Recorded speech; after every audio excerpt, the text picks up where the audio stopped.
CM योगी आज अयोध्या में 1000 करोड़ की परियोजनाओं का लोकार्पण शिलान्यास करेंगे। 3 घंटे जिले में रहेंगे CM Yogi Adityanath. 39 SDM 41 DSP को आज नियुक्ति पत्र वितरित करेंगे सीएम योगी आदित्यनाथ। 16 कोषाधिकारियों लेखाधिकारियों को भी देंगे नियुक्ति पत्र। एमएलए इरफान आगजनी केस में आज फैसला आ सकता है। कानपुर में हाई अलर्ट, बढ़ाई गई कोर्ट की सुरक्षा।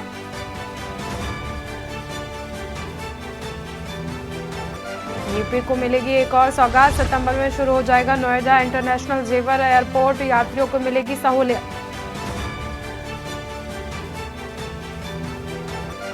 कानपुर बेंगलुरु फ्लाइट 19 मार्च से शुरू। दोपहर 12 बजे कानपुर एयरपोर्ट होगी लैंड। मुरादाबाद अलीगढ़ के लिए भी फ्लाइट जल्द शुरू होगी।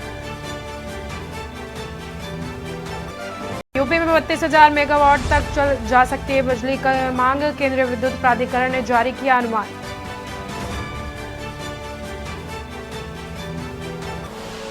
आप देख रहे हैं के न्यूज, खबरों का सारथी।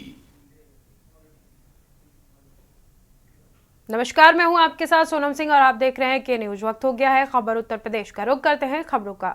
अयोध्या में सीएम योगी आदित्यनाथ आज दौरे पर रहेंगे। अम्बेडकर नगर से अयोध्या जाएंगे सीएम योगी आदित्यनाथ। 12:45 पर रामकथा पार्क में हेलीकॉप्टर से पहुंचेंगे योगी आदित्यनाथ। हनुमानगढ़ी में दर्शन पूजन के बाद जीआईसी मैदान पहुंचेंगे सीएम। जीआईसी मैदान में जनसभा को संबोधित करेंगे मुख्यमंत्री। 1000 करोड़ की परियोजनाओं का लोकार्पण और शिलान्यास भी करेंगे।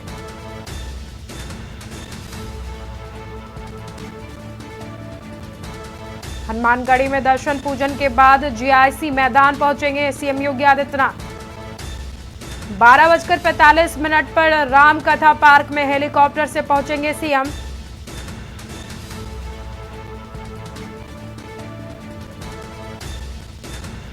जीआईसी मैदान में जनसभा को भी संबोधित करेंगे मुख्यमंत्री योगी आदित्यनाथ। 1000 करोड़ की परियोजनाओं का लोकार्पण और शिलान्यास करेंगे मुख्यमंत्री योगी आदित्यनाथ। अयोध्या से खबर आपको बता रहे हैं, सीएम योगी आदित्यनाथ का आज जो कार्यक्रम है, अयोध्या दौरे पर हैं। इसके साथ अंबेडकर नगर से अयोध्या पहुंचेंगे योगी। 12:45 पर रामकथा पार्क पहुंचेंगे सीएम योगी आदित्यनाथ। हनुमानगढ़ी में दर्शन पूजन के बाद जीआईसी मैदान जाएंगे।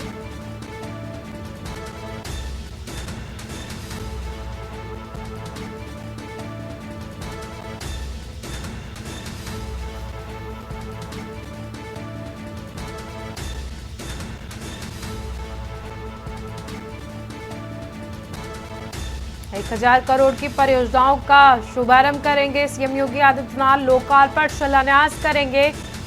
आज अयोध्या दौरे पर हैं मुख्यमंत्री योगी आदित्यनाथ। अंबेडकर नगर से अयोध्या पहुंचेंगे मुख्यमंत्री योगी आदित्यनाथ। 12:45 पर रामकथा पार्क पर हेलीकॉप्टर से पहुंचेंगे सीएम। हनुमानगढ़ी में दर्शन पूजन के बाद जीआईसी मैदान में जाएंगे।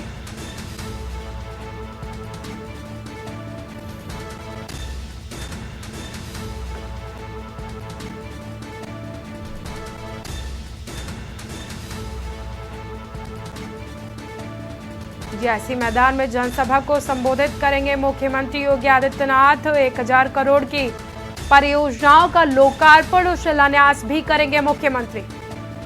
ज्यादा जानकारी के लिए हमारे साथ जुड़ चुके हैं संवाददाता अयोध्या से आरपी सिंह। आरपी सिंह, आज मुख्यमंत्री का दौरा है और वहां पर 1000 करोड़ की परियोजनाओं का शुभारंभ भी करेंगे, क्या कुछ जानकारी है?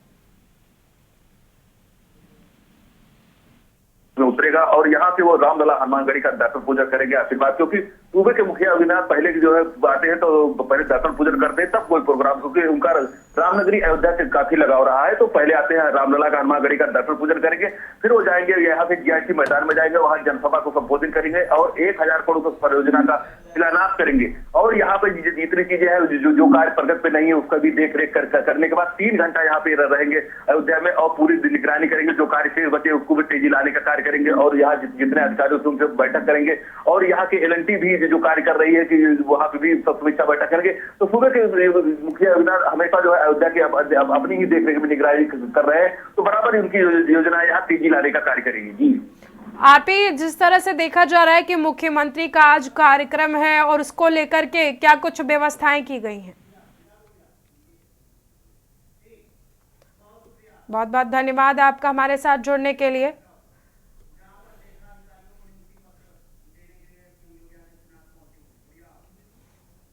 रुक कर लेते हैं राजधानी लखनऊ का, जहां पर मुख्यमंत्री योगी आदित्यनाथ लेखा अधिकारियों को नियुक्ति पत्र दे रहे हैं और क्या कुछ कह रहे हैं आपको सुनाते हैं।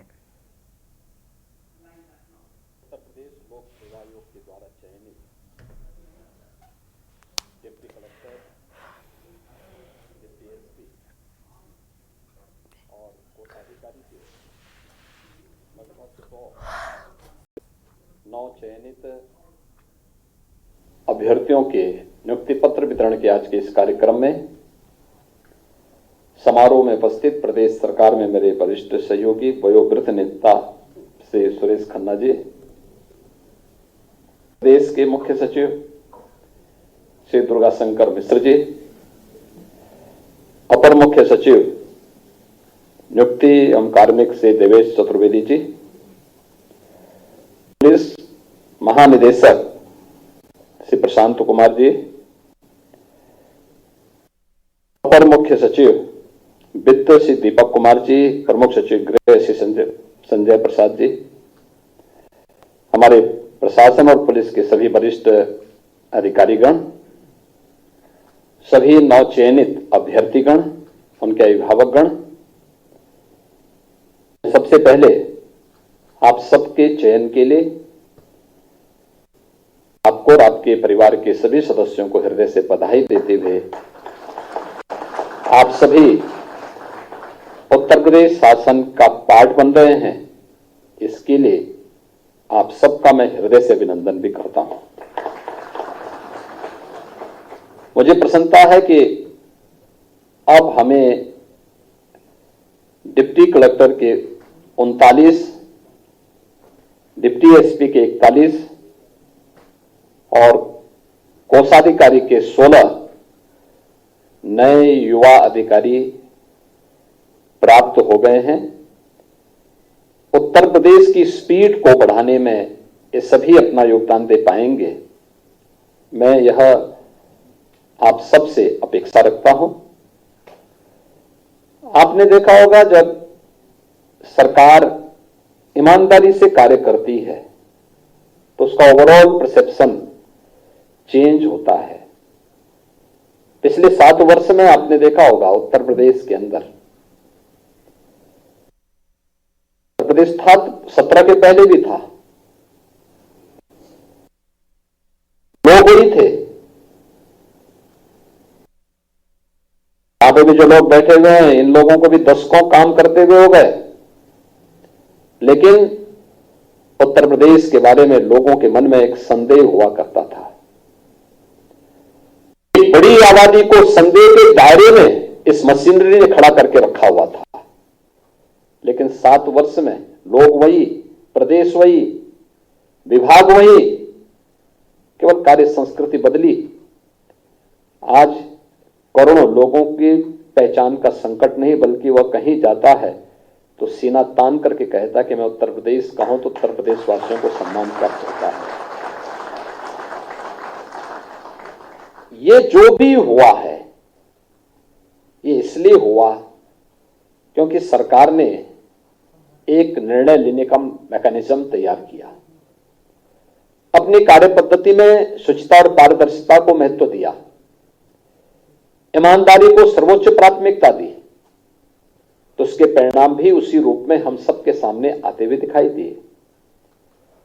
अगर पहले की तरह ही हम घुमाने की आदत डालते, याद रखना उस व्यक्ति को तात्कालिक संतुष्टि हो सकती है, लेकिन वह लाखों और करोड़ों लोगों की बद्दुआ से कभी बच नहीं सकता।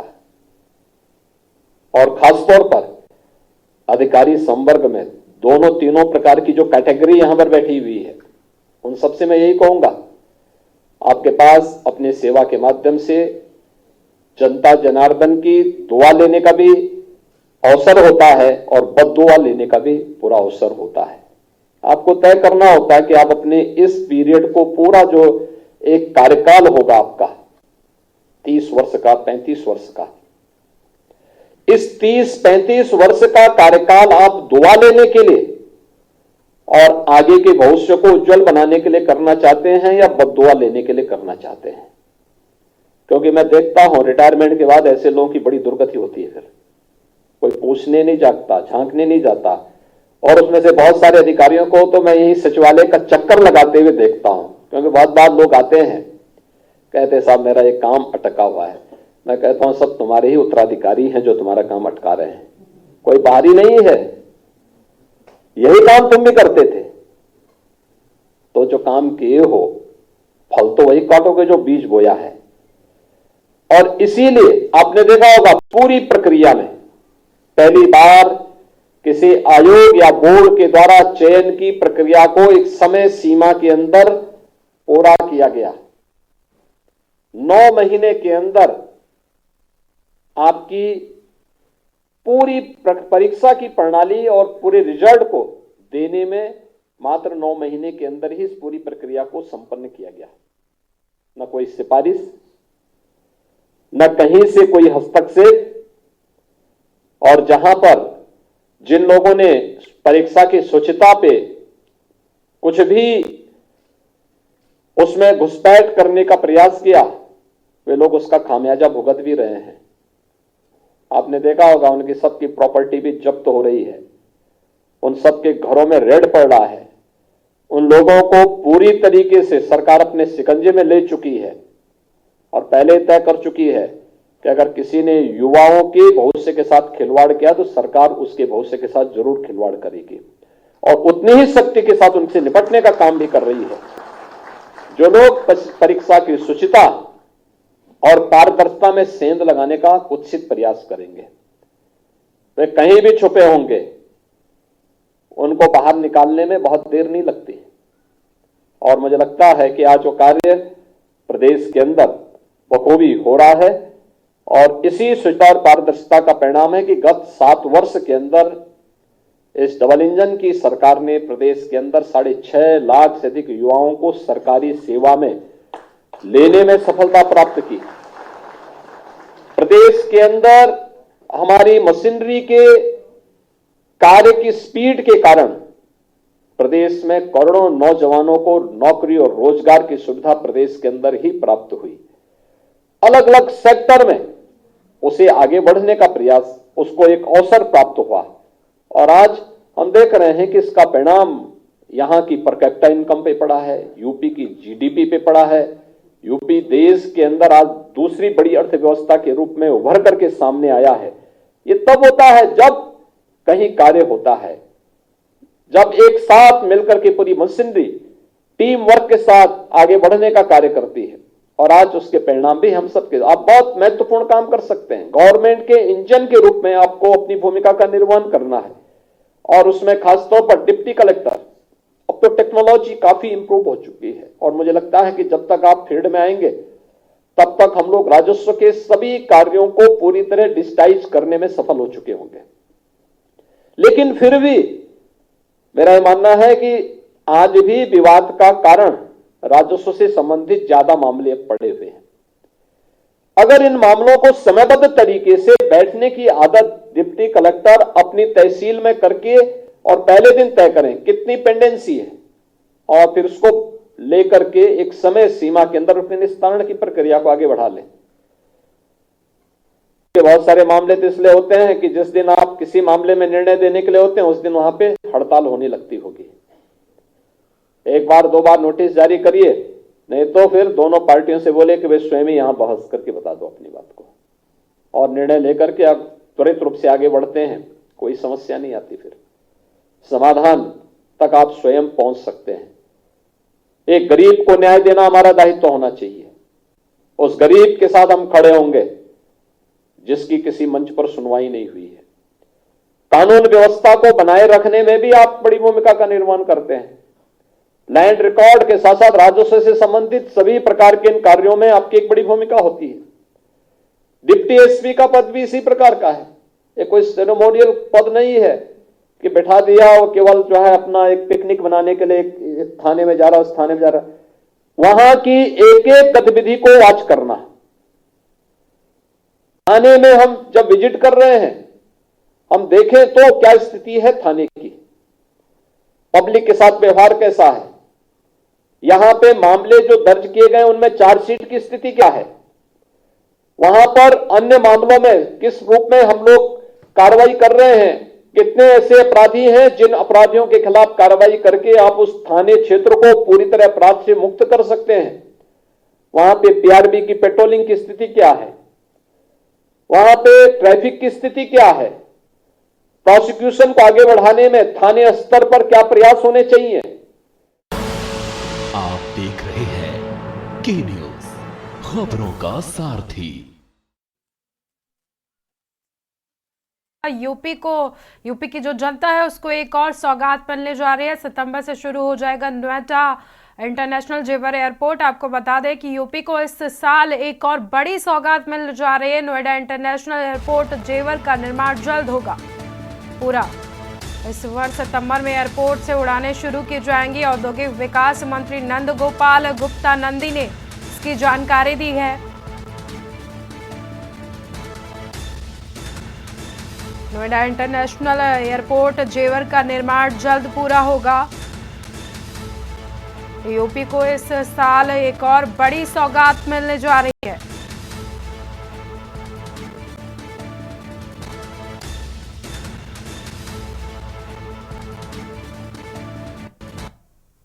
फर्रुखाबाद से खबर आपको बता रहे हैं, ट्रैक्टर ट्रॉली ने बाइक सवार को टक्कर मारी है। हादसे में बाइक सवार 2 लोगों की मौत हो गई है। मौत बनकर सड़कों पर दौड़ रहे हैं ट्रैक्टर ट्रॉली। थाना कमालगंज के कतरौली पट्टी का बताया जा रहा है मामला। आपको बता दें कि ट्रैक्टर की चपेट में आने से बाइक सवार 2 लोगों की मौत हुई है। हादसे में बाइक सवार 2 लोगों की मौत हुई है।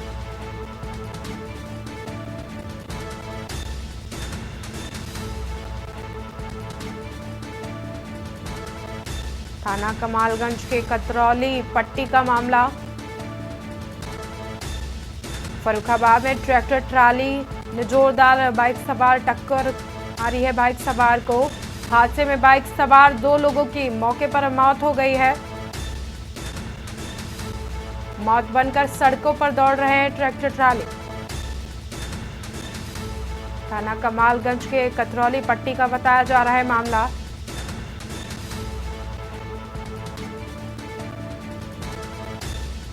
हमारे पास सीसी कमालगंज से रेफर हो गया था। कुबेर थाना ब्रेस्ट जो है, इसकी हालत, उसकी इंजरी ज़्यादा हुई थी, हेड इंजरी थी, वो सीरियस, उसके लिए हायर सेंटर रेफर किया गया था।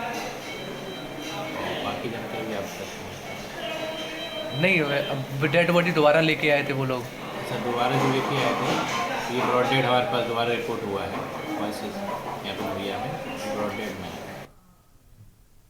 और बड़ा लाम इधर लगता है, क्लियर कर लो, हट जाओ।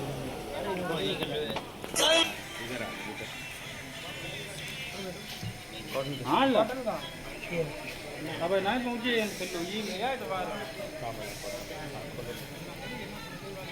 बेटा, आँख थोड़ा खोलो।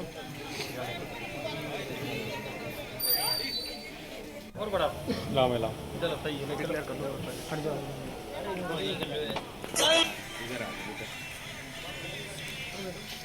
मौत बनकर सड़कों पर दौड़ रहे ट्रैक्टर ट्राली। इसी खबर पर हमारे साथ जुड़ चुके हैं ऋषि सेंगर फर्रुखाबाद से। ऋषि, सड़क हादसे में 2 लोगों की मौत हुई है, क्या कुछ जानकारी है? बिल्कुल, जनपद कन्नौज में रहने वाले थे। यह प्रदीप आंख का ऑपरेशन करवाने आया हुआ था। डॉक्टर बीके मिश्रा के साथ ही वापस जा रहे थे। उस समय में अनियंत्रित ट्रैक्टर ने टक्कर मार दी, जिससे दोनों की मौत हो गई है। लगातार ये दुर्घटनाएं हो रही है, लेकिन प्रशासन पे अंकुश नहीं लगा पा रहा। प्रशासन की तरफ से आखिरकार लापरवाही क्यों की जा रही है ऋषि? जिलाधिकारी बात कीजिए, उन्होंने कहा है कि प्रशासन को निर्देश दिए जाएंगे, वो संयुक्त होकर पुलिस के साथ कार्रवाई करें, लेकिन अब तक ऐसा कुछ नहीं हुआ है। प्रशासन की इसमें लगातार लापरवाही उजागर हो रही, जिसकी वजह से आज अनियंत्रित ट्रैक्टर ट्राली और ओवरलोड वाहन आम जनमानस की लगातार जान ले रहे हैं। ट्रैक्टर ट्राली पर बैन भी है कि आप ज्यादातर जो मेन रोड है उस पे लेकर ना निकले, बावजूद इसके प्रशासन इस पर रोक नहीं लगा पा रहा है। बिल्कुल उसकी प्रशासन की लापरवाही उजागर हो रही है। इस बात की जो निजी बात है खुले आम लगातार लापरवाही उजागर हो। जी, बहुत बहुत शुक्रिया आपका हमारे साथ जुड़ने के लिए, अपनी जानकारी को दर्शकों तक पहुंचाने के लिए।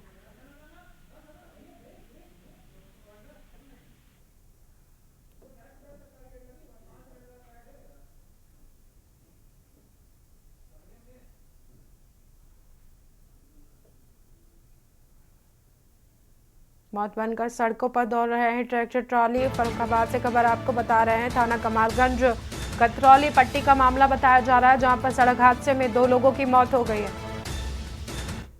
इसी बीच लखनऊ से खबर सामने आ रही है, आपको लखनऊ से खबर बता दें, ओमेक्स हाइट में ईडी की छापेमारी कार्रवाई की गई है। पूर्व कैबिनेट मंत्री गायत्री प्रजापति के ठिकाने पर छापेमारी की कार्रवाई की गई। लखनऊ, अमेठी और मुंबई में ठिकानों पर बड़ी कार्यवाही की गई। आय से अधिक संपत्ति और मनी लॉन्ड्रिंग को लेकर कार्यवाही की जा रही है। पूर्व कैबिनेट मंत्री गायत्री प्रजापति के ठिकानों पर लगातार छापेमारी की जा रही है। ईडी की लखनऊ, अमेठी और मुंबई ठिकानों पर बड़ी कार्यवाही की गई। आय से अधिक संपत्ति और मनी लॉन्ड्रिंग को लेकर कार्यवाही की जा रही है।